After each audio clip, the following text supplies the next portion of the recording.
சந்திரசேகரம் என்ற ஒருத்தர் சுவிஸில் இருந்து யாழ்ப்பாணத்துக்கு வந்திருக்கிறார். அவருடைய சொந்த இடம் யாழ்ப்பாணத்துக்கு வந்திருக்கிறார். 2 மாதமாக யாழ்ப்பாணத்தில் தான் தங்கியிருந்திருக்கிறார். சண்டிலிப்பாய் பகுதியில் தங்கியிருந்திருக்கிறார். கடந்த 14ஆம் திகதியில் இருந்து அவருடைய குடும்பத்தவர்கள் சுவிஸிலிருந்து தொடர்பு கொள்ள முடியவில்லை. இதனால் போலீசாருக்கு அறிவித்திருந்திருக்கிறார்கள். போலீசார் 2 நாட்களின் பின்னர் அவருடைய வீட்டிற்கு சென்று கதவை தட்டியிருக்கிறார்கள். திறக்கவில்லை. உள்ளே இருந்து துர்நாற்றம் வீசி இருக்கின்றது. கதவை உடைத்து சென்று பார்த்த பொழுது வெட்டுக்காயங்கள், குத்துக்காயங்களோடு அந்த சந்திரசேகரம் என்கின்ற அந்த முதியவர் சடலமாக அங்கே மீட்கப்படுகின்றார்.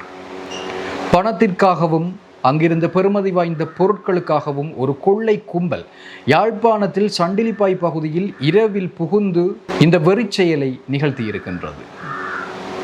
வணக்கம், நான் உமாசங்கர் ஆரூரன்.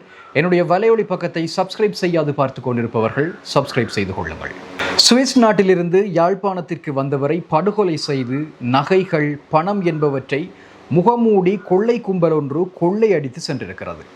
மானிப்பாய் போலீஸ் பிரிவுக்கு உட்பட்ட சண்டிலிப்பாய் பகுதியைச் சேர்ந்த வல்லிபுரம் சந்திரசேகரம் என்கின்ற 67 வயதான ஒரு முதியவர் ஒருவரே படுகொலை செய்யப்பட்டிருக்கின்றார். இந்த மாதிரியான சம்பவங்கள் எல்லாம் நாங்கள் தமிழ் சினிமாவில் தான் பார்த்துருப்போம். சில படங்களில் இந்த மாதிரியான கொலைவரி தாக்குதல்கள் கொள்ளைக்காக இடம்பெறும். அந்த காட்சிகளை பார்க்கின்ற பொழுதெல்லாம் நடுங்கும், ஈரக்குலை நடுங்கும்.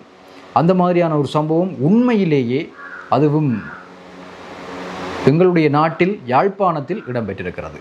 குறித்த நபர் நீண்ட காலமாக சுவிஸ் நாட்டில் தன்னுடைய குடும்பத்தோடு வாழ்ந்து வந்த நிலையில் கடந்த 2 மாதங்களாக விடுமுறை காரணமாக அவர் சண்டிலிப்பாய்க்கு வந்திருக்கின்றார்.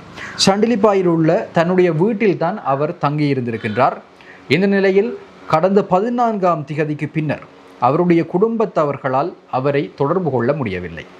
இதன் காரணமாக சனிக்கிழமை, அதாவது 16ஆம் திகதி சனிக்கிழமை இது தொடர்பாக மானிப்பாய் போலீஸிலே குடும்பத்தவர்கள் அறிவித்திருக்கிறார்கள். மானிப்பாய் போலீசார் வீட்டிற்கு சென்றபோது அங்கே துர்நாற்றம் வீசியிருக்கின்றது. இதனை அடுத்து வீட்டினுடைய கதவினை உடைத்து உள்ளே சென்று பார்த்தபோது உடலில் வெட்டுக்காயங்களோடு முதியவருடைய சடலம் காணப்பட்டிருக்கிறது.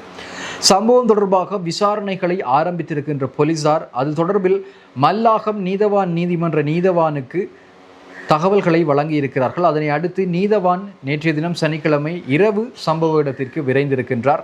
அங்கு சென்று விசாரணைகளை முன்னெடுத்திருக்கின்றார்.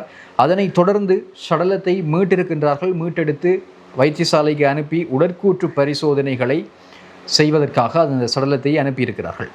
போலீசாரினுடைய ஆரம்ப கட்ட விசாரணைகளினுடைய அடிப்படையில் வீட்டில் கேமராக்கள் சேதமாக்கப்பட்டிருக்கின்றன. எவ்வளவு திட்டமிட்டு இதனை செய்திருக்கிறார்கள் என்று பாருங்கள். முகம் மூடி போட்டவாறு தான் உள்ளே இறங்கியிருக்கிறார்கள். அதுவும் 14ஆம் திகதி இரவு சமையலறை வழியாக அவர்கள் உள்ளே நுழைந்திருக்கின்றார்கள். அங்கு வீட்டிலே இருக்கக்கூடிய சிசிடிவி கேமராக்கள் அனைத்தையுமே அவர்கள் உடைத்திருக்கின்றார்கள். அவர்கள் சிசிடிவி கேமராக்களை உடைப்பதற்கு சற்று முன்னர் வரை பதிவு செய்யப்பட்ட காணொளிகளின் அடிப்படையில் தான் இந்த தகவல்கள் வெளியாகி இருக்கின்றன. ஆகவே அவர்கள் உள்ளே நுழைந்து இந்த கேமராக்களை சிதைத்த பின்னர் அங்கே மிளகாய் பொடி தூள்களை தூவியிருக்கிறார்கள்.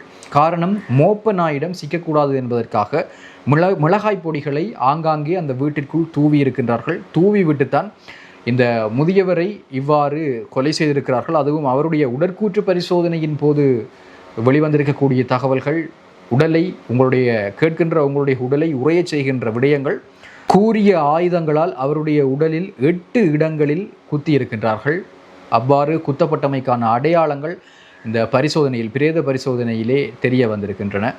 இது மிகப்பெரிய ஒரு கொலைவரி தாக்குதல், கொள்ளைக்காக நடத்தப்பட்ட ஒரு கொலைவரி தாக்குதலாக அமைந்திருக்கின்றது. இது தொடர்பாக போலீஸ் குழுக்கள் தொடர்ச்சியாக விசாரணைகளில் ஈடுபட்டு வருகின்றார்கள். தனியாக இருக்கின்ற முதியவர்களுக்கு எந்த விதத்திலும் பாதுகாப்பு இல்லை என்பதனை இந்த சம்பவம் உறுதிப்படுத்தி இருக்கின்றது. அதுவும் குறிப்பாக பணத்தோடு இருப்பவர்கள், பெறுமதியான பொருட்களோடு வீடுகளுக்குள்ளே இருப்பவர்கள் தனியாக இருப்பது மிக மிக ஆபத்தானது. எச்சரிக்கையாக இருக்க வேண்டிய விடயம். குறிப்பாக புலம்பெயர் சொந்தங்கள், நீங்கள் வெளிநாட்டில் இருந்து வருகிறீர்களாக இருந்தால் உங்களுடைய பாதுகாப்பை உறுதிப்படுத்தி கொண்டு ஒரு வீட்டிலே தங்கி நில்லுங்கள். அதுவும் தனிமையில் வருபவர்கள் நிச்சயமாக உங்களுடைய பாதுகாப்புக்கு நீங்கள் ஒருவரையோ இருவரையோ கூட வைத்திருக்க வேண்டிய ஒரு தேவை இருக்கின்றது. அதுவும் முதியவர்கள், இளம் வயதினருக்கே பாதுகாப்பு இல்லை. ஆகவே முதியவர்களுடைய நிலைமையை பாருங்கள். சண்டிலிப்பாயில் இந்த கோர சம்பவம் இடம்பெற்றிருக்கின்றது.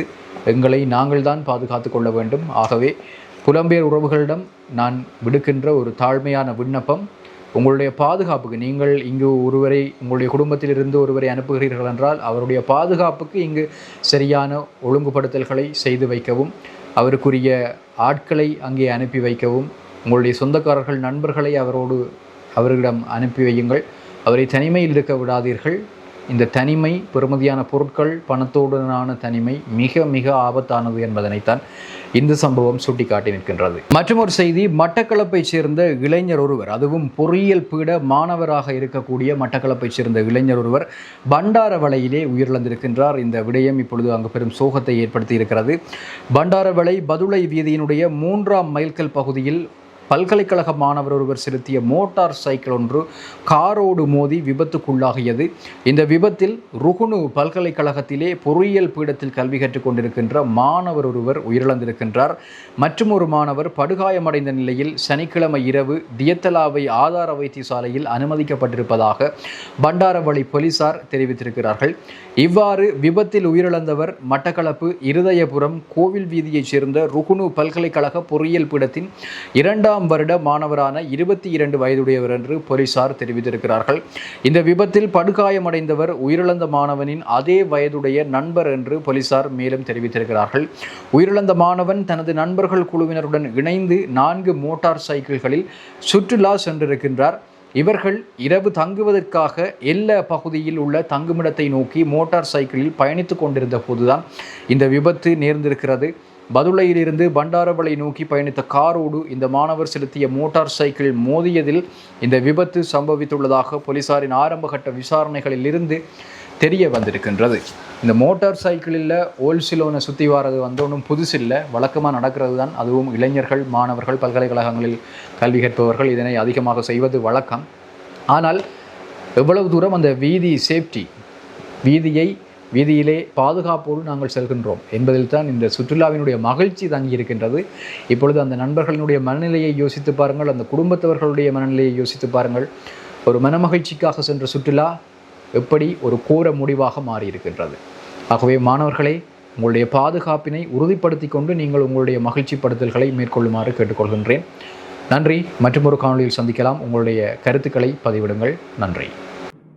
மாட்டு வண்டியை கொத்தி விறகாக்கிய ஓர் ஊரிலே நெருப்பிருந்தது, அடுப்பிருக்கவில்லை.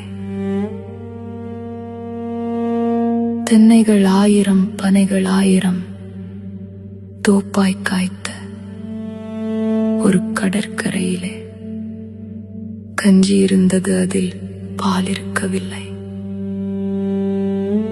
மலத்துக்கும் பிணத்துக்கும் விலகி நடந்த ஒரு நெய்தல் நிலத்திலே கடல் இருந்தது, படகிருந்தது, மீன் இருக்கவில்லை. ஆலமிலை, பாலை இலை, பனையோலை தவிர பச்சையாக இருந்த எல்லாவற்றையும் சமைத்த ஒரு ஊரிலே கஞ்சி இருந்தது, வாய்ப்பன் இருந்தது, பசி இருக்கவில்லை.